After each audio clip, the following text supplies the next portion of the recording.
among the breathtaking fjords of Norway.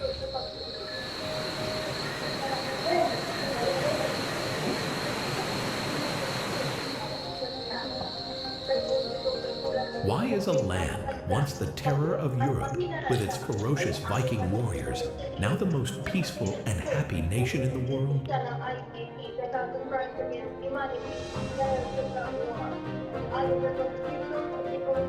Are Viking spirits still encapsulating secrets within the 1,000-year-old wooden churches?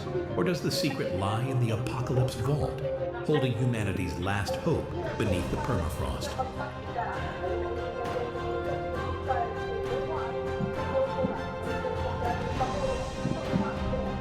It's time to embark on a journey into the heart of Northern Europe, to find the Norway. The Conservation Team, kasado na ang 1/4 bilang human rights group, kasama ang ilang pamilya ng biktima ng drug war. Sa nambana ng pagkilos sa dalawang makataling sa Pacific, may limang pagibagong earth ang mga biktima umano ng extrajudicial killing ang sinirasong kanila. But perhaps the real secret behind Norway's tranquility lies not in its grand structures, but in its quietest acts.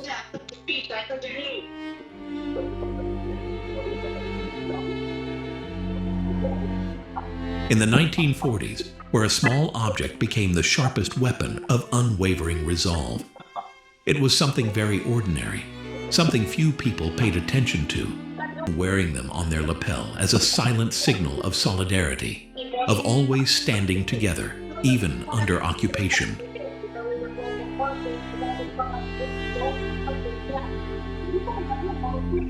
Years later, in Oslo, a giant paperclip monument stands amidst the urban landscape, not to celebrate victory, but to commemorate the courage and strength of the collective.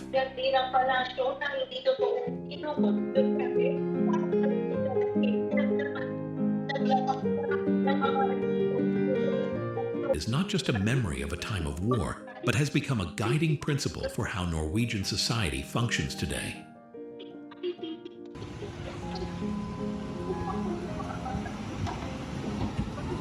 It is a philosophy of life where the safety of the community is placed above individual convenience, even in the most ordinary daily habits.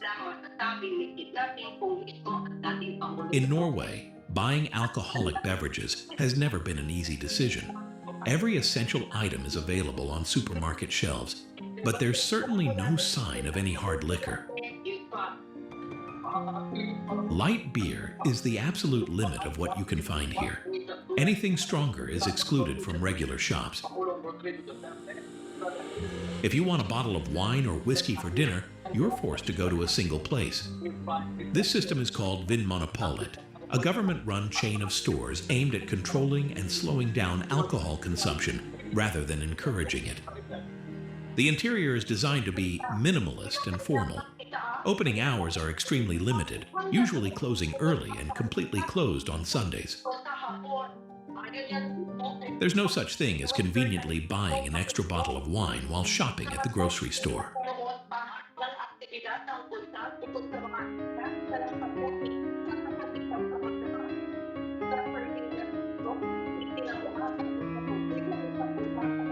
This discipline wasn't limited to the domestic market. It helped Norway revolutionize an entire culinary culture in the East.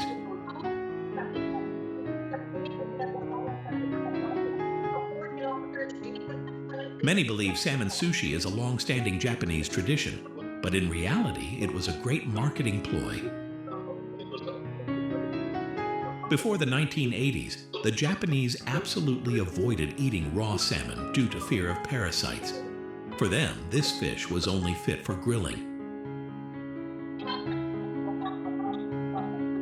To change that prejudice, a Norwegian delegation spent 10 years persistently persuading chefs and donating tons of fish to prove the cleanliness of Atlantic salmon. They infiltrated every television program, transforming a once stigmatized dish into a global icon. This campaign was so successful that salmon has now become the soul of modern sushi.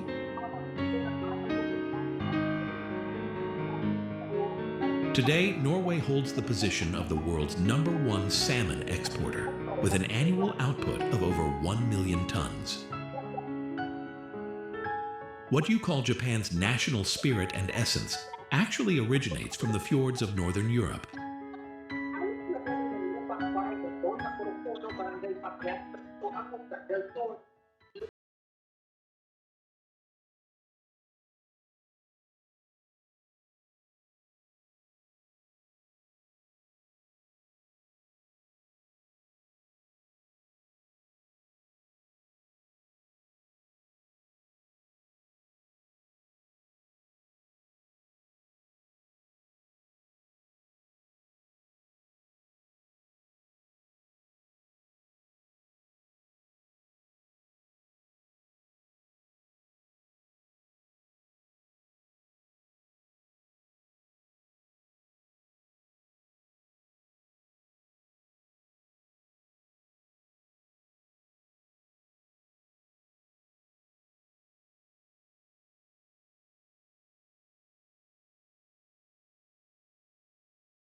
Nagpagawa na ng evacuation sa bayan ng Butuan, pero sa pagpulan sa labo niya ng aming kodo sa naman, pagkaya ng isang regular matapos pa dalawa ng mga sa puno dahil sa nakasal sa There is a place where the sun disappears for weeks at a time, yet the night is illuminated by the wondrous dance of the universe.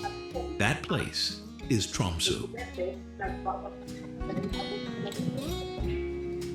In the 19th century, Western visitors were astonished upon arriving, calling Tromsø the Paris of the North because of the civilized lifestyle and refined fashion sense of its inhabitants, despite living in one of the most remote places on the planet.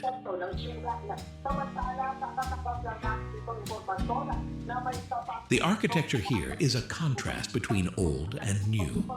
The Tromsø wooden cathedral, built in 1861, stands as the nation's only remaining wooden cathedral.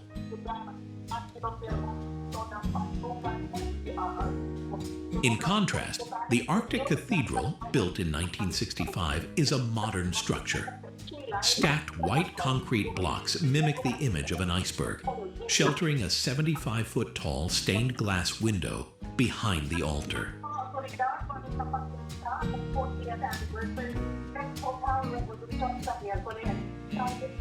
To see the City of Lights in the polar night sky, the Fjellheisen cable car will take you to the mountaintop, where the city appears tiny amidst the vast expanse of the polar region.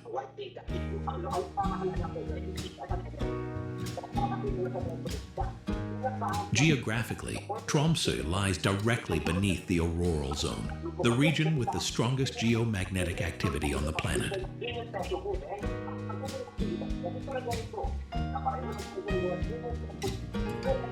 This location offers a higher probability of observing the northern lights than most other areas of the world. The viewing season lasts from September to April of the following year, when darkness covers the polar region long enough to highlight this optical phenomenon.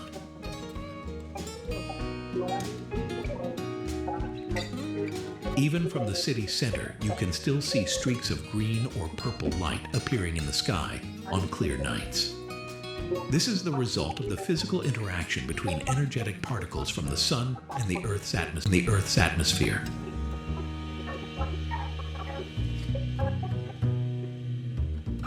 For many, standing under the night sky at 69 degrees north latitude to witness this phenomenon is the main purpose of a trip to Norway. From the end of November to January, the sun completely disappears, giving way to the mystical blue of the Arctic night. But just a few months later, from May to July, the sun never sets, illuminating 24 hours of brilliant golden light, completely blurring the concept of time.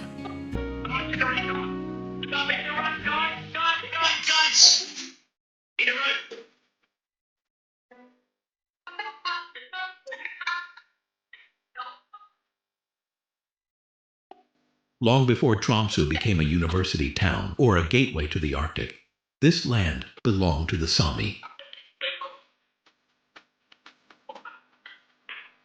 The Sami heritage here is not confined to glass cases, but is vividly present through the colors of the Gokti and the long-standing tradition of reindeer herding. This resilience is coupled with the flow of modern knowledge from UiT, the Arctic University of Norway. Located at 69 degrees north, this university, the world's northernmost institution, attracts researchers from around the globe, transforming Tromsø into a vibrant and dynamic city. This is a striking contrast, a center of knowledge in the heart of the harsh Arctic region. The city's balance is also evident in the community values in daily life. A prime example is the Mack Brewery, which once held the title of the northernmost brewery on the planet. Its long history serves both as a production facility and as proof of the need to maintain spaces for social connection, even in the harshest environmental conditions.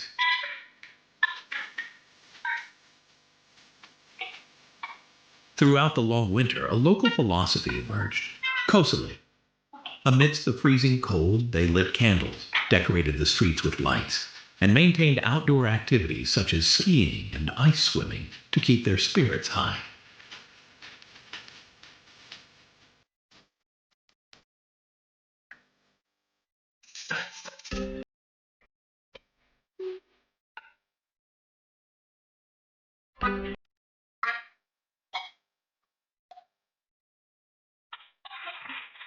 Leaving the academic setting of Tromsø, our journey takes us west to Somaroy, an island known as the Maldives of the Arctic.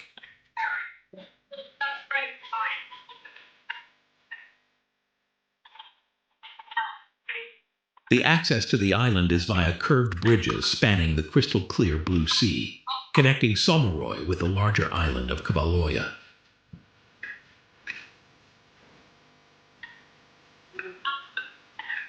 However, instead of hanging love locks like in Paris or Prague, the bridges here are covered with wristwatches.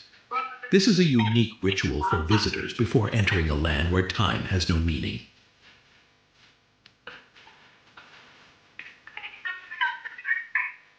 This peculiarity stems from a 69-day natural phenomenon. From May 18th to July 26th, the sun in Somaroy never sets.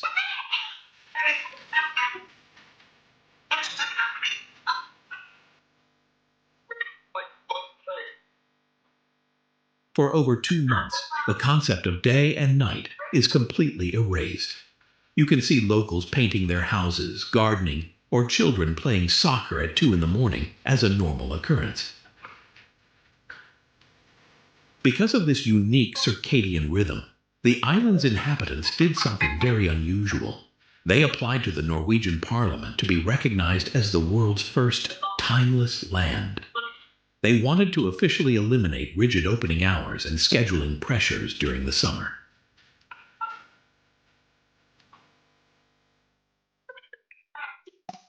And 81 degrees north. This archipelago is the northernmost place on Earth where you'll find a sustainable community. Where 60% of the land is armored in ancient glaciers and the ground beneath your feet is locked in permanent frost. The most distinctive feature of Svalbard is its unique political status. Based on the Treaty of Svalbard signed in 1920, it operates as a virtually borderless territory. As long as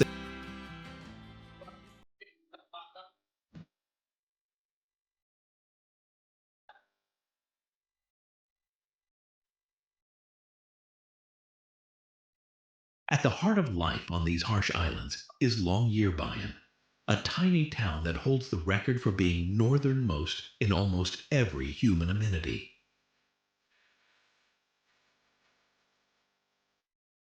Despite a population of only 2,500 people, it boasts over 50 different nationalities, from Norwegians and Russians to Filipinos and Thais, all living together in a small international community.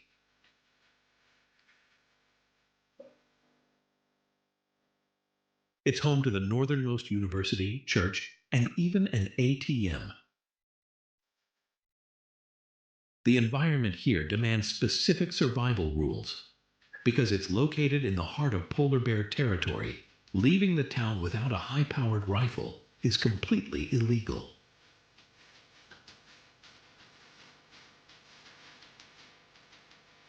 The most famous paradox of Svalbard, however, is the ban on death. Since 1950, burials have been forbidden in the town's small cemetery. The permafrost is so thick and cold that it prevents natural decomposition.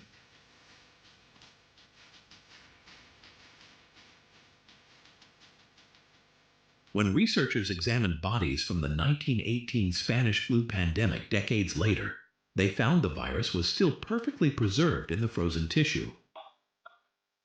Because of this, anyone nearing the end of their life or suffering from a terminal illness is flown back to mainland Norway.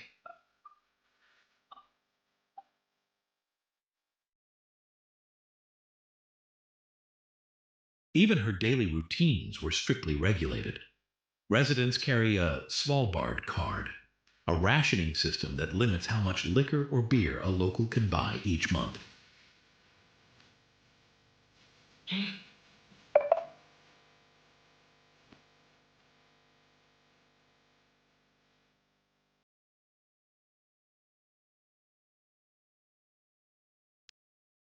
Deep within the limestone mountains, nearly 395 feet underground, lies the global seed vault, often referred to as the Doomsday Vault. Svalbard was chosen for its stable geological foundation and surrounding permafrost, which acts as a natural cooling system that requires no electricity. This is an optimal backup mechanism. Even if the entire power supply is cut off, humanity's genetic heritage will still be safely preserved in the deep cold within the Rocky Mountains.